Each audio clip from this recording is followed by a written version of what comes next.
Halo Sobat Cek Fakta. Kali ini kita akan bahas salah satu pemain diaspora baru yang akhirnya resmi memperkuat timnas U23 Indonesia. Namanya mungkin masih asing di telinga sebagian pecinta sepak bola tanah air. Tapi kiprahnya di Eropa cukup menjanjikan. Ya, dia adalah Dion Marks, bek muda kelahiran Belanda yang kini siap menjadi tembok kokoh Garuda Muda. Penasaran dengan perjalanan karirnya, darah Indonesia yang mengalir di tubuhnya, hingga harapan besar yang dibebankan kepadanya? Yuk, kita bedah lebih dalam dua bagian khusus berikut ini. Dion Wilhelmus Eddy Marks lahir di Nijmegen, Belanda, pada 29 Juni tahun 2005. Sejak kecil, ia sudah terbiasa dengan budaya sepak bola khas negeri kincir angin. Tak heran, karena di Belanda, sepak bola bukan sekadar olahraga, melainkan gaya hidup. Hampir setiap anak laki-laki pernah mengenyam latihan di akademi, termasuk Dion. Meski tumbuh besar di Belanda, Dion punya hubungan erat dengan Indonesia. Kakek neneknya berasal dari Palembang, Sumatera Selatan. Identitas itu kelak menjadi pintu masuk baginya untuk membela Garuda, Akademi Vitesse, fondasi yang kuat. Karier Dion dimulai saat bergabung dengan Akademi Vitesse Arnhem pada 2014, di usia 9 tahun. Vitesse bukan klub sembarangan, mereka dikenal sebagai salah satu akademi terbaik di Belanda. Selama 7 tahun di sana, Dion dibentuk untuk menjadi bek modern. Kuat dalam bertahan, tapi juga bisa membangun serangan dari lini belakang. Di Vitesse, Dion belajar disiplin taktik, cara membaca permainan, hingga teknik bertahan 1-1. Ia juga ditempa untuk menghadapi duel fisik, sesuatu yang membuatnya berbeda dibanding pemain Indonesia pada umumnya. NEC Nijmegen, tempat menjadi lebih matang.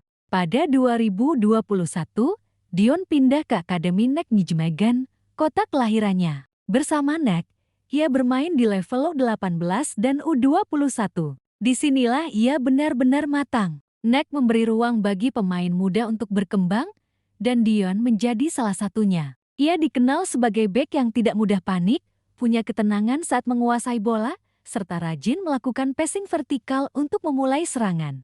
Awal karier profesional. Top As tahun 2024 jadi langkah baru. Dion resmi meninggalkan NEC untuk bergabung dengan Top As, klub kasta kedua Liga Belanda, Eerste Divisie. Bagi Dion, ini adalah tantangan sesungguhnya, meninggalkan zona nyaman akademi untuk bertarung di level profesional. Hingga awal 2025, ia sudah mencatat 2 penampilan resmi bersama Top As. Mungkin terdengar sedikit, tapi untuk pemain berusia 20 tahun, itu sudah menjadi pijakan penting. Proses naturalisasi dari London ke Garuda Muda. Darah Palembang di tubuh Dion akhirnya membuka jalan menuju naturalisasi. Pada 8 Februari tahun 2025, di London, ia resmi mengucap sumpah sebagai warga negara Indonesia Wiani. Bersamaan dengan 2 pemain diaspora lain tim Gipens dan All Romy, Dion resmi menjadi bagian dari keluarga besar sepak bola Indonesia. Proses naturalisasi ini disambut positif karena publik melihat PSSI tidak asal memilih pemain, melainkan mereka yang benar-benar potensial. Debut internasional. Mares Revelo Tournament 2024. Sebelum membela U23, Dion sempat mencicipi panggung internasional bersama timnas U20 Indonesia di ajang Mares Revelo Tournament 2024 di Prancis. Walau hasil tim belum maksimal, Dion mendapat kesempatan berharga untuk merasakan atmosfer turnamen bergengsi yang mempertemukan banyak talenta muda dunia. Pengalaman itu membuat Dion lebih siap ketika akhirnya dipanggil ke level U23. Timnas U23 Indonesia.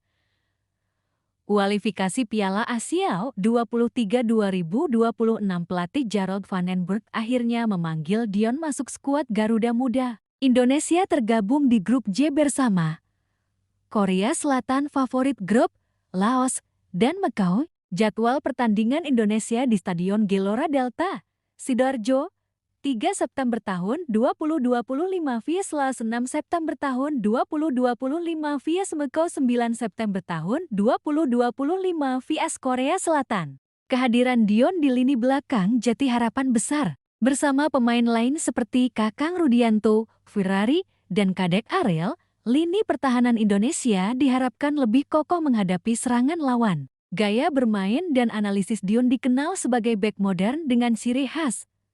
Tangguh dalam duel udara, posturnya di atas rata-rata pemain Indonesia. Cerdas membaca permainan hasil tempaan Belanda yang menekankan taktik. Distribusi bola bagus, bisa mengawali serangan dari lini belakang. Mentalitas Eropa terbiasa dengan tempo cepat dan duel keras di Belanda. Jika dikombinasikan dengan pemain muda lain seperti Rafael Struijk, Jens Weven, dan Hoki Caraka, maka Dion bisa menjadi bagian dari generasi emas baru timnas. Harapan untuk masa depan. Banyak pihak berharap Dion bukan hanya sukses di level U23, tapi juga segera menembus timnas senior Indonesia. Apalagi, Indonesia tengah bersiap menghadapi ronde keempat kualifikasi Piala Dunia 2026 melawan tim besar seperti Arab Saudi dan Irak. Jika terus berkembang, Dion bisa jadi bek masa depan Garuda, mungkin tandem ideal untuk pemain senior seperti Jordi Amat atau Ilken Baget. Tantangan yang harus dihadapi, namun perjalanan Dion tidak akan mudah. Ia harus beradaptasi dengan gaya bermain Indonesia yang berbeda dengan Belanda, termasuk atmosfer sepak bola Asia yang keras dan penuh tekanan. Selain itu, persaingan di lini belakang juga ketat, dengan banyak nama potensial lain yang siap bersaing. Sobat Cek Fakta, itulah perjalanan panjang Dion Marks dari Akademi Vitesse, Nijmegen, hingga resmi berseragam timnas U23 Indonesia. Perjalanannya menunjukkan bahwa pemain diaspora bisa jadi bagian penting dalam membangun masa depan sepak bola Indonesia. Kini, semua mata tertuju pada penampilannya di kualifikasi Piala Asia U23 ke 2026. Mampukah Dion menjadi tembok kokoh Garuda Muda dan membawa Indonesia lolos ke putaran final? Mari kita nantikan aksinya di lapangan. Kalau menurut kalian, apakah Dion Marks bakal jadi bintang baru di lini belakang timnas Indonesia? Tulis pendapatmu di kolom komentar ya, Sobat!